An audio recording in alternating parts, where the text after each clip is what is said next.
오늘 함께 나누실 하나님의 말씀 누가복음 5장 27절로 28절까지 구절 보겠습니다. 누가복음 5장 27, 28절.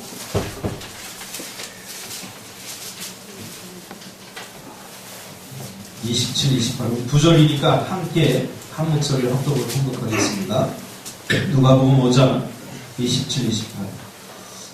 신약성경 제가 가지고 있는 성경은 97페이지입니다. 같이 읽겠습니다. 시작. 그 후에 예수께서 나아가사 레위가 하는 세리가 세간에 앉아있는 것을 보시고 나를 따르라 하시니 그가 모든 것을 버리고 일어나 따르니라. 아멘. 오늘 말씀 중심에서 나를 따르라 라는 제목으로 하나님 말씀 증거하겠습니다. 성경을 가만히 자세히 살펴보면 예수님을 따랐던 사람들을 예수님께서는 두 부류로 나누는 것을 보게 됩니다. 예수님을 따라다녔던 많은 사람들을 아주 날카롭게 구분하셨어요. 똑같은 군중으로 보지 않고 두 부류로 나누어 보게 되는 것을 보게 됩니다. 제자와 무리로 이렇게 보게 됩니다. 성경의 복음서에 보면 제자라는 분명한 말씀을 하셨고 허다한 무리라고 하는 분명한 표현이 나옵니다. 이 제자라고 하는 말은 구약의 하나님의 백성들 혹은 하나님의 백성이란 말을 신약적 용어로 다시금 재해석해서 사용하는 단어입니다. 구약에는 하나님의 백성 이렇게 이야기했지만 뭉뚱그려서 이제 이 하나님의 백성은 조금 더 집약적인 표현이 필요했던 것 같아요. 그래서 제자라고 하는 표현을 쓰게 됩니다. 그러므로 제자라고 하는 이 말은 우리가 생각하는 것처럼 예수님의 12제자만을 의미하지는 않습니다. 제자라고 하는 이 표현은 훨씬 더 큰 광범위한 표현이죠. 그렇죠? 예수님의 12제자도 그 제자에 포함되었을 뿐이지 예수님의 12명만 제자다 이렇게 생각해서는 안 됩니다. 제자란 누구냐? 쉽게 말하면 예수님을 따르는 자들을 제자다. 따르는 자. 여기서 따랐다라고 하는 표현을 우리가 잘 이해해야 됩니다. 그냥 따라다녔다가 아닙니다. 따라다녔다가 아닙니다.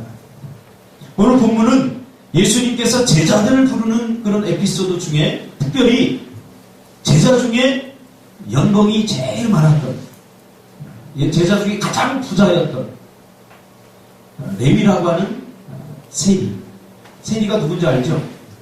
세금을 거두는 사람이죠. 연봉이 가장 셌고 소위 말하면 가장 부자였고 가장 가진 것이 많았던 제자인 레위를 부르는 사건입니다.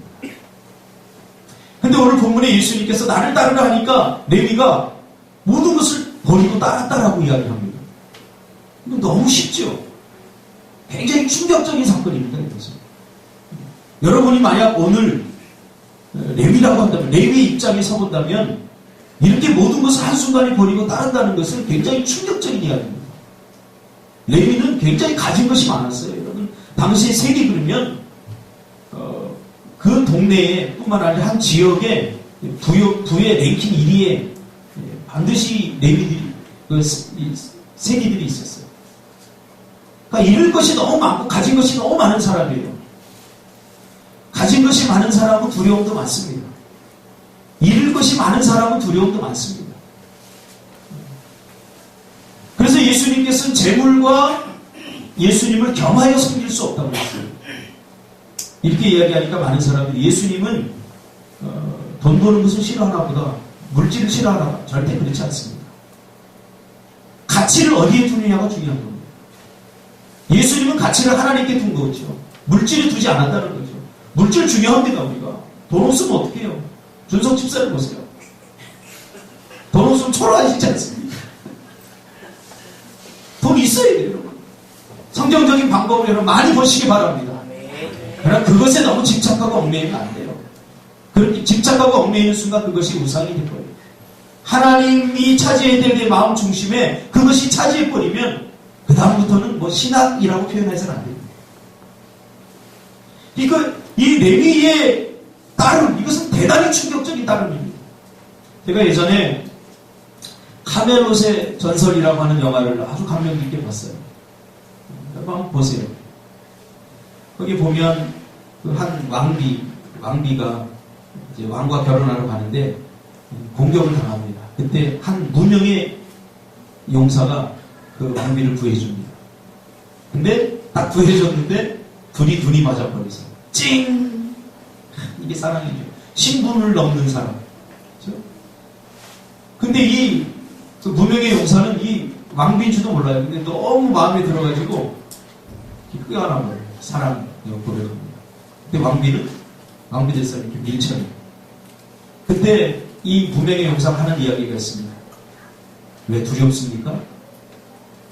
그러면서 가진 것이 많은 사람, 잃을 것이 많은 사람은 두려움도 많다. 그런 이야기입니다. 우리가 주님을 과감하게 따르지 못하는 이유, 우리가 믿어야 되는 것 알고 헌신해야 되는 것 알면서도 과감하게 주님 앞에 내 몸을 던져서 따르지 못하는 이유는 혹시 잃을 것이 너무 많기 때문 아닙니까? 여러분 너무 많이 가지고 있기 때문 아닙니까? 제가 늘 이야기하지만 신앙생활을 제대로 하지 못할 만큼 바쁜 직장은 절대로 좋은 직장이 아닙니다. 믿음 생활을 제대로 하지 못할 만큼 많은 부를 갖고 있는 그 부는 절대로 하나님께로부터 온 복이 아닙니다. 제자는 누구를 말합니까? 따르는 사람을 말합니다. 오늘 레위는 예수님의 부르심에 과감하게 버렸어요. 과감하게. 그렇죠? 뭐 망설였다 그런 말 없죠. 머리로 계산했다 그런 말 없어요. 그냥 따랐어요. 누구를 따르는 자? 그리스도인. 예수를 따르는 자? 그리스도인. 성경의 모든 약속은 바로 제자들을 향해서 주신 약속입니다. 여러분 착각하지 마세요. 성경에 약속되어진 모든 축복은 바로 따르는 자들에게 약속되어진 복이죠. 내가 그토록 원하고 내가 그토록 큰 욕망을 가지고 내가 갖고 싶다고 해도 이것은 가질 수 없는 복이에요. 오직 성경의 복은, 하나님의 약속의 형태로 우리에게 주어진 성경의 복은 예수 그리스도를 따르는 자들에게 주겠다고 약속하신 복들이죠. 그러면 제자와 무리를 어떻게 나누는가? 예수님께서는 예수님의 신적인 통찰력으로 제자와 무리를 나눌 수 있었지만 오늘 우리는 그런 통찰력이 없기 때문에 성경에 근거해서 우리 자신을 한번 살펴봐요. 혹시 나는 무리가 아닌가? 정말 나는 제자인가? 예수님의 부르심에 자발적으로 따라 나섰던 사람들이 바로 제자입니다. 제자와 무리를 나누는 기준은 뭐냐면 예수님이 부르시죠.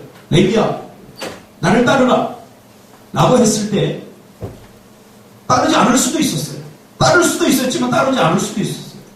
주님, 나는 따를 수 없어요. 가진 게 너무 많아요. 이거 다 버려두고 따르란 말입니까? 내 가족, 내가 가진 소유물 이거 다 버리고 따르란 말입니까? 지금은 아닙니다. 내가 조금 정리해놓고 따르겠습니다. 그러지 않았다고요.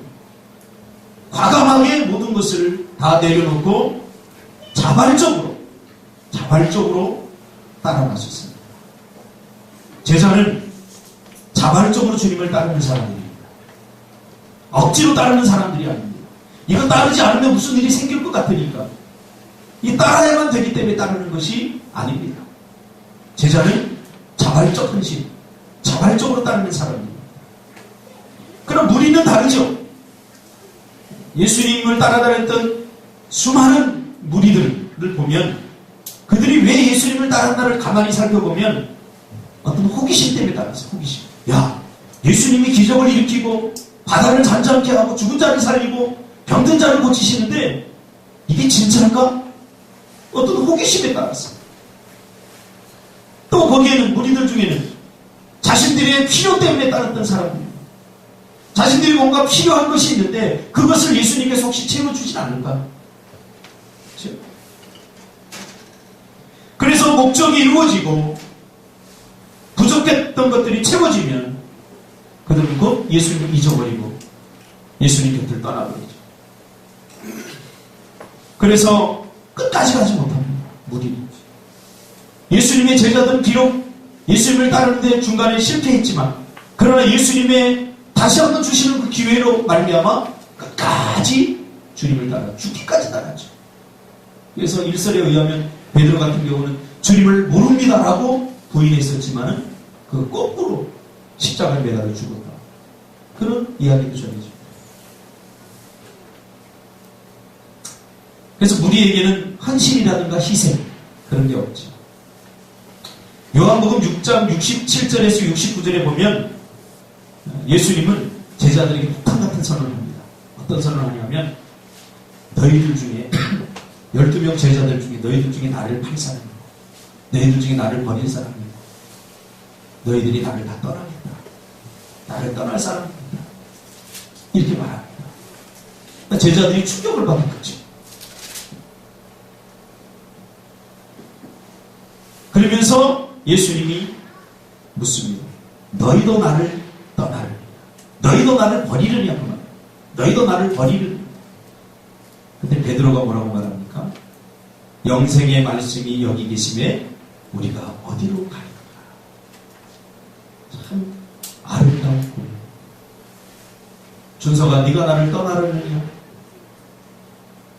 영생의 말씀이 계심에 내가 어디로 가리까? 오늘날 우리는 더 좋은 환경과 더 나은 조건을 따라 움직입니다. 마치 나방이 불빛을 향해 달려들듯이 자기가 죽는지 사는지 모르고 영생의 말씀이 교회에 있고 영생의 말씀이 여기 있는데 자꾸 세상으로 기웃거리고 있습니다. 베드로의 이 고백 참 투박하지만 얼마나 멋집니까? 이 말은 뭐예요? 영생의 말씀이 여기 계시면 우리가 어디로 가니까 이 말은 고난이 와도 우리는 함께 하겠다는 고백이죠. 어려움이 와도 우리는 함께 하겠다는 거죠. 우승이 황우승 간사 동생 카톡에 이렇게 쓰여져 있더라고요. 가장 힘들 때 함께 하지 못하는 친구는 진정한 친구가 아니고 뭐 그런 이렇게 써놨더라고요.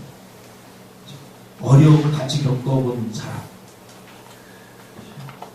그러니까 이 베드로는 같이 하겠다는 거죠. 좋은 시절만 같이 하는 게 아니라 어렵고 힘든 시절, 고난이 와도 우리는 절대 예수님을 떠나지 않는다. 이게 바로 자발적 신앙의 위대함입니다. 자발적 신앙. 자발적으로 따라하는 사람, 자발적으로 뭔가를 하려고 하는 사람들의 힘이 바로 여기 있습니다.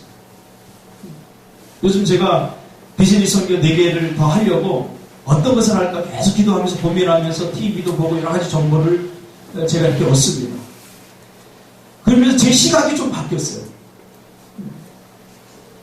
어떤 것을 하면 돈을 벌까 이런 생각에서 어떤 사람이 해야 되느냐 이게 더 중요하다는 게 알았어요. 자발적이지 않은 사람, 하고 싶지 않은 사람 아무리 큰 거를 맡겨도 이거 다 말아먹습니다. 가장 중요한 게 자발성입니다. 그러나 하려고 하는 사람은 막지 못해요. 자발적으로. 어제도 어떤 한 기업을 내가 계속 요새 그런 거 봐요.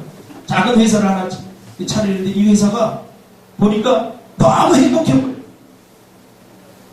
일하는 사람들이 조그만 그 빌라 안방을 얻은 사는 회사인데 인터넷에서 너무 행복해보여요.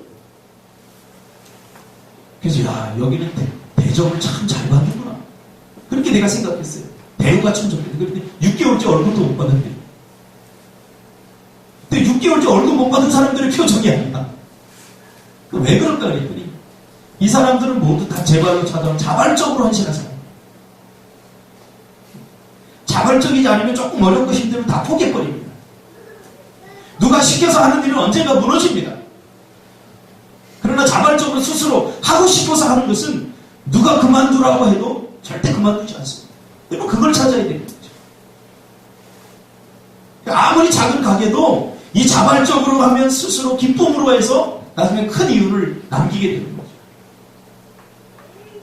오늘 예수님을 따랐던 이 12명의 제자들은 다 자발적으로 따릅니다. 그러나 무리들은 그렇지 않았어요. 호기심으로 자기들의 어떤 필요 때문에 자기들의 부족함을 예수님이 대신 채워줬으면 좋겠다 하는 마음으로 따라하죠. 그러니까 채워지면 곧 잊어버리고 떠나는 거예요.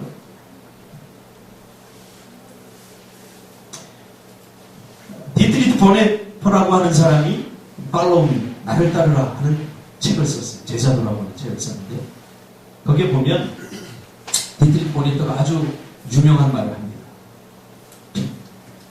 책임의식. 하나님은 어떤 사람을 책임지시느냐? 바로 자발적인 사람. 하나님의 책임의식이 발동할 때는 자발적으로 주님을 위해서 헌신하고 자발적으로 자신을 내어놓는 그 사람을 볼 때 하나님의 책임의식이 발동한다고 했어요. 저는 이 말에 100% 같아요. 저도 누군가를 이렇게 도와주려고 하고 책임의식이 제게 강하게 될 때는 뭐냐면 그 사람이 뭔가 자발적으로 열심히 하려고 할 때 뭔가 도와주고 싶어. 뭔가 함께 해주고 싶어. 내가 저 사람을 책임져주고 싶어. 마음이 있잖아요. 자발적이라는 거. 근데 마음도 없는데 억지로 하는 사람들은 아무리 도와줘도 그 결과가 뻔하게 나오기 때문이죠. 이렇게 예수님의 제자들은 자발적으로 따랐던 거죠. 자발적인 선택을 한 거죠. 두 번째로 제자와 무리의 차이는 제자들은 결단과 의지가 있었던 사람입니다. 결단과 의지. 무리는 자신의 결단과 의지보다는 분위기와 흐름을 따랐던 사람이죠. 그러니까 웅성웅성하고 막 무리들이 따라다니니까 야 여기 무슨 일이 있나 보다 하고 그냥 분위기와 흐름을 따라다니는 거죠. 여러분 복음서에 가만히 보세요. 군중들의 특징이에요. 분위기에 따라서 막 그래서 막 예수님을 향해서 막 환호하던 사람들이 분위기가 예수님 이 분위기가 좀 이렇게 낮아지니까 예수님을 향해 돌을 던지잖아요. 그 사람들이 예수님을 따랐던 그 무리들이 또 예수님을 향해 돌을 던지는 거예요. 결단과 의지가 없이 따랐던 사람들은 분위기와 흐름이 조금 바뀌면 금방 마음도 바뀌게 되어 있습니다. 우리는 가끔 착각합니다. 말로 믿습니다 라고 하면 정말 나에게 믿음이 있는 줄 착각합니다. 내가 믿습니다. 그러나 정말 믿는지 믿지 않는지는 말로 결정되는 게 아니라 행동으로 결정됩니다. 자기가 믿는 바를 행하면 그 사람은 정말 믿는 사람이에요. 그러나 말로는 믿는다고 하면서 행함이 없는 사람은 그것은 자기 스스로가 자기를 속이는 거예요. 착각하고 있는 거예요. 자기가 믿음이 있는 것처럼. 그래서 어떤 사람이 그것을 하는 걸 보면 그 사람이 그것이 이루어질 것을 정말 믿는 사람인지 아니면 그냥 믿고 있는 척하는 사람인지 발견하게 되는 거죠. 예원아, 내일 미얀마 갈 거지? 간다는 거 믿지? 맞아, 그럴 것 같아요. 그렇게 행동하고 있어요.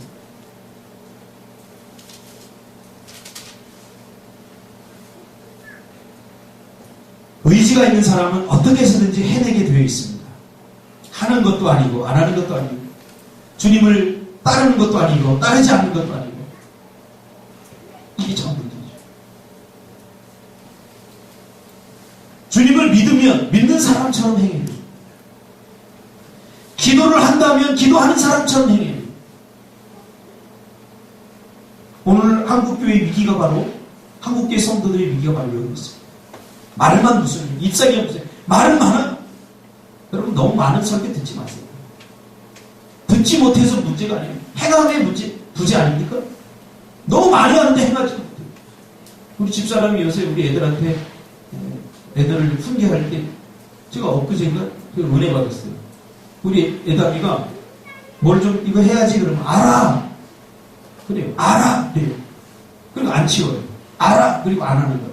그 집사람이 데려다 놓고 저는 소리를 듣는데 집사람 절대 소리 지르지 않습니다. 이리 와봐. 너 이거 안다고 그러고 안 했잖아. 그러니까 너 아는 거 아니야. 조그만 이거 뭘 알아들을까요? 근데 설교는 너 계속 안다고 그러는데도 이거 안 치웠잖아. 그러니까 너 아는 거 아니야. 이게 치워야지 진짜 아는 거지. 치워야 되는 걸 알면서 하지 않는 것은 치우는 게 아니다. 아는 게 아니다. 맞습니다. 우리 너무나 자주 속습니다. 이미 야고보는 이것을 통찰했죠.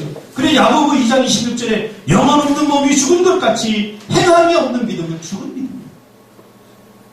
영혼이 없는 몸을 살았다고 말할 수 있겠습니까? 죽은 거예요. 영혼이 없는 거죠. 행함이 없는 믿음은 이미 죽은 것이죠. 여러분 믿는 것이 마음의 문제라면 따르는 것은 행함의 문제입니다. 그러니까 예수님 뭐라고 그래요? 너희들 마음에 있는 거 너희들 나 주님 따라야 되는 거 압니다. 마음에만 가두지 말고 이제 따름으로써 너희 안에 있는 믿음을 보이라는 거죠. 믿는 것이 마음의 문제입니다. 한국교회 성도들은 이 믿음에 너무 속아 있어요. 나 믿어. 근데 믿는 대로 행동하지 않아요. 행동이에요. 하나님께서 이루어 주실 것을 믿으면 기도라고 하는 행동을 보여요. 하나님께서 약속하신 약속의 축복, 성경의 축복, 그걸 약속하셨다면 우리가 말씀대로 순종함으로써 믿는다는 것을 보여줍니다. 그러니까 신앙생활이라는 것은 어렵지 않습니다. 신앙생활이 어려운 이유는 뭐냐면 자꾸 내가 머리를 쓰기 때문에. 하나님은 이렇게 말씀하셨는데 이렇게 내가 행동하기는 너무나 이해가 안 되고 너무 뭔가 내가 희생이 많고 헌신이 많아야 돼. 그러니까 이대로 100% 못해. 내가 요만큼만 해야 됩니다. 이렇게 하니까 복잡해지는 거죠. 그냥 군대 말로 군대 가면 뭐라고 그러죠? 까라면 까라. 단순해요. 신앙생활 어렵지 않습니다.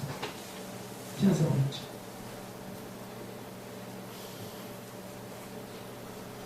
진정한 믿음은 무엇으로 드러난다고요? 행함으로 드러난다. 마지막 세 번째로 제자들과 무리의 세 번째 차이는 적극성과 소극성의 차이가 있습니다. 제자들은 적극적으로 따랐어요. 적극적으로. 반면에 무리들은 적극적으로 따른 눈치만 봤죠. 눈치. 조금만 희생을 요구하고 조금만 힘들고 어려우면 그만했죠. 그러나 제자들은 적극적이다. 예수님이 가는 곳에 그들도 있어요. 예수님이 주무시는 곳에서 같이 주무시고 예수님이 배고프면 같이 배고파고 그렇죠? 어려움을 당할 때도 같이 가고 있어요. 그러나 무리들은 항상 자기들의 여건과 조건에 맞을 때만 같이 있어요. 자기들의 시간 날 때만 같이 있어요. 여건과 조건이 맞을 때만 같이 있어요. 그렇게 할 수 있었던 제자들이 그렇게 할 수 있었던 이유가 뭡니까? 버리고 따랐기 때문입니다. 성경은 버리고 따랐기 때문에 얽매이는 것이 없어요. 달리기를 하는 선수들이 히브리서에 보면 달리기를 하는 선수들에 대해서 얘기하는데 이 달리기를 하는 선수들이 누구예요? 제자들입니다. 달리기를 하는 선수들, 신앙인들, 제자들이 다 같은 말이에요. 달리기를 하는 선수들이 짐보따 이만한 거 메고 달리기를 1등할 수 있겠습니까? 뻔하죠. 여기서 제일 빠른 사람 100m 몇 초? 배세경이 100m 몇 초? 어? 그래, 이럴 때는 대충 얘기해도 돼. 15초? 아니, 한 13초 될 것 같은데. 나보다 빠르잖아. 내가 한참 잘 달렸는데 13초 플레이 끝났습니다. 나보다 더 빠른 것 같아요. 12초로 하자. 12초. 요즘은 한 15초 넘을 것 같아요. 배세원님께서 아무리 잘 달린다고 해도 40km 군장 메고 나하고 100m 팀 누가 이길 것 같아요? 내가 이깁니다. 우리의 인생의 발걸음이 이렇게 무디고 자꾸 더디어지고 앞으로 쭉쭉 나가지 못하는 것은 바로 그것 때문입니다. 너무 많은 것을 짊어지고 예수님을 따르는데 너무 많은 게 필요 없어요. 그래서 초대교회 성도들이나 또 중세시대 성도들 보면 제자 예수님을 따르는데 숟가락 하나, 신발 하나, 옷 하나 이렇게 세 가지 갖고 다녔어요. 근데 더 많이 가지면 이게 문제가 돼요. 그래서 불교에서는 뭐라고 그래요? 무서워요. 무서워. 근데 불교의 무서워요는 사실 조금 어불성설입니다. 제가 법정 그 스님이 쓴 무서워요라고 하는 책을 몇 번 읽어봤어요. 거기에 보면 그런 대목이 나와요. 어느 날 누가 꽃을 이렇게 선물을 줬는데 이거 주니까 마음에 번뇌가 생기더라고요. 이 소유하고는. 왜? 여기에 물을 줘야 되죠. 매일 관심을 갖고 보살펴야 되죠. 이렇게 하니까 마음의 번뇌가 귀찮아지더라고요. 그러니까 소유가 이 마음의 번뇌를 일으킨다는 거예요. 그래서 이거를 누구를 줬대요. 주고 나니까 내가 소유하지 않으니까 그렇게 마음이 행복하더라는 거예요. 제가 속으로 그 책을 읽으면서 나쁜 놈이었어요. 그럼 네가 줘버리면 준 사람 어떻게 하는 거야? 그 가진 사람 어떻게 하는 거야? 기독교적인 가치는 이런 게 아닙니다. 이걸 가져도 우리 기독교에서는 이걸 대수롭지 여기지 않기 때문에 우리 가치를 하나님께 두기 때문에 이게 별로 가치 없어지는 거죠.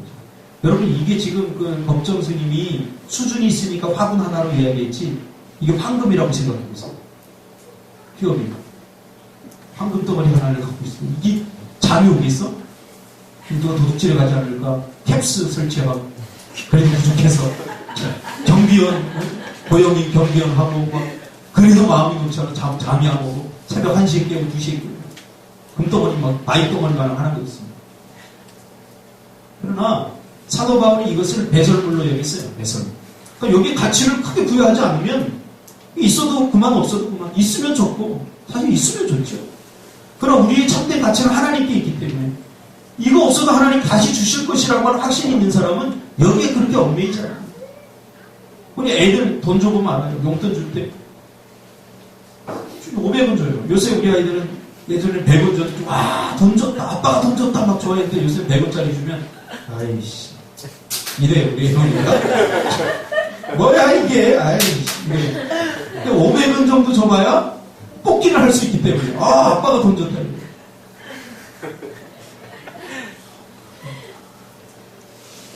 그 아빠가 이거 주고 나도 또 준다는 것을 알기 때문에 별로 이게 대수롭지 않게 여겨요. 우리 신앙도 마찬가지. 우리의 가치를 어디에 두느냐? 여러분의 가치를 지금 어디에 두느냐? 제자라는 것은 예수님에게 최고의 가치를 두는 거죠. 사도 바울도 그랬어요. 예수님 만나기 전에는 그의 가치가 그가 가지고 있는 신념이었어요. 종교적 신념이었어요. 거기에 최고의 가치를 두는. 그러니까 그 신념에 어긋나는 사람은 다 잡아 죽였죠. 오늘날 IS들처럼. 걔네들은 여러분 처참하게 죽이잖아요. 제가 동영상 봤는데 그냥 사람 세우고 칼로다가 목을 착 베요 그냥. 무슨 무배듯이. 야 이것도 인간인가? 이해가 안 가요. 어떻게 살아있는 사람을 휘발유를 뿜고 불을 붙여버려요. 사람이 막 고통당하는데 그걸 보고 막 희열을 느끼는 거예요. 이 나쁜 새끼들 아니에요. 우리도 그럴 수 있어요. 신념 중에서 가장 나쁜 신념은 종교적 신념이에요. 자기들은 그렇게 하는 것이 곧 신을 위한 것이라고 생각합니다. 폭탄을 여기다 끌어안고서 뛰어들어요. 목숨 아깝지 않습니까? 그러나 그것이 순결하고 생각하는 거예요. 이 신념 중에서 가장 나쁜 신념은 종교적 신념이에요.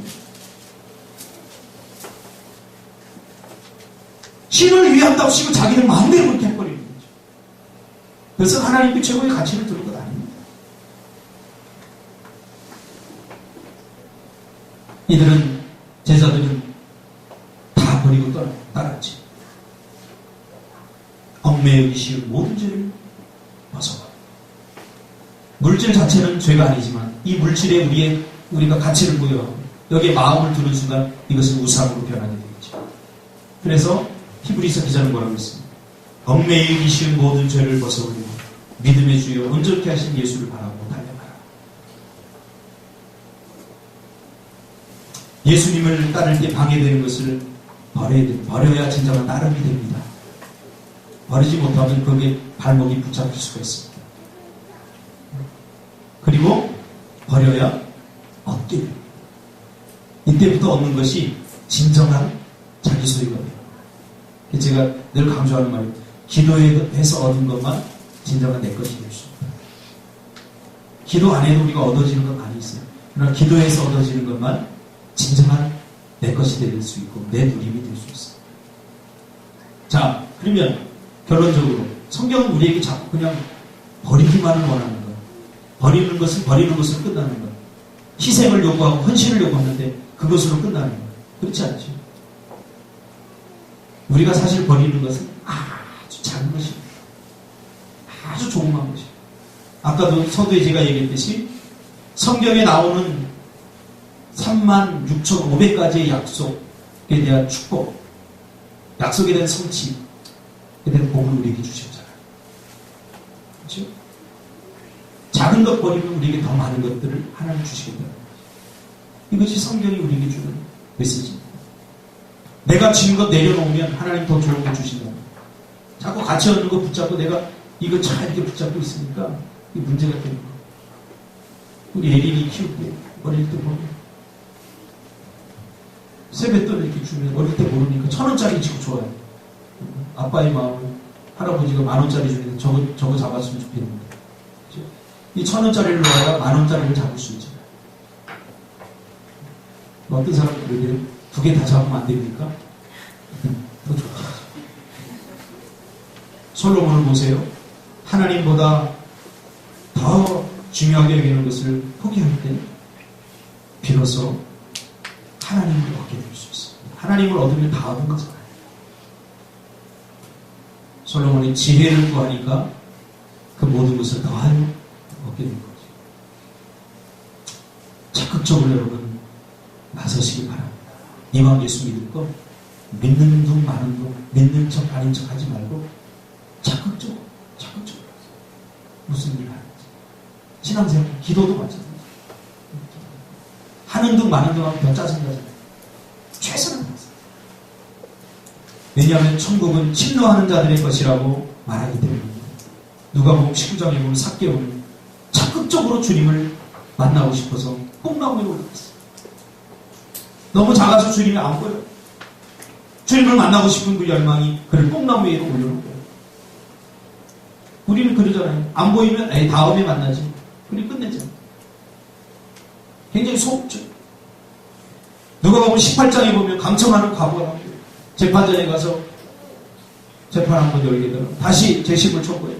안 들어주니까 또 가고 그러니까 너의 강청함을 인해서 내가 들어준다.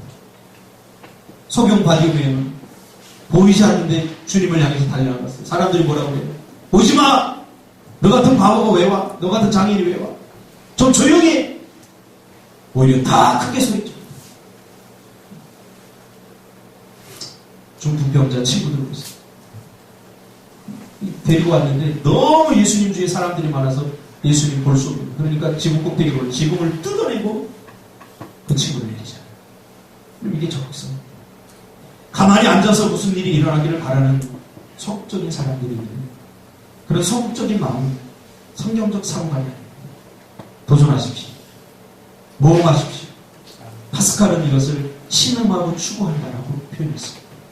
신음하십시오. 추구하십시오. 못해서 못하는 것이 아니라 안 해서 못하는 것. 해보십시오. 하다 보면 무슨 가치 있는 일이 자꾸 일어나게 되어 있습니다. 왜냐하면 여러분들은 주님의 제자들이기 때문에. 여러분은 무리가 아닙니다. 무리처럼 살지 마세요. 여러분은 예수님의 핏값을 주고 사신 예수님이 가장 소중하게 여기는 바로 제자들입니다. 성경에 약속되어진 36,500가지의 약속이 바로 우리의 삶을 통해서 이루어지기를 그토록 간절히 원하십니다. 그러한 제자들입니다. 제자답게 사시기를 주님의 이름으로 축복합니다. 기도하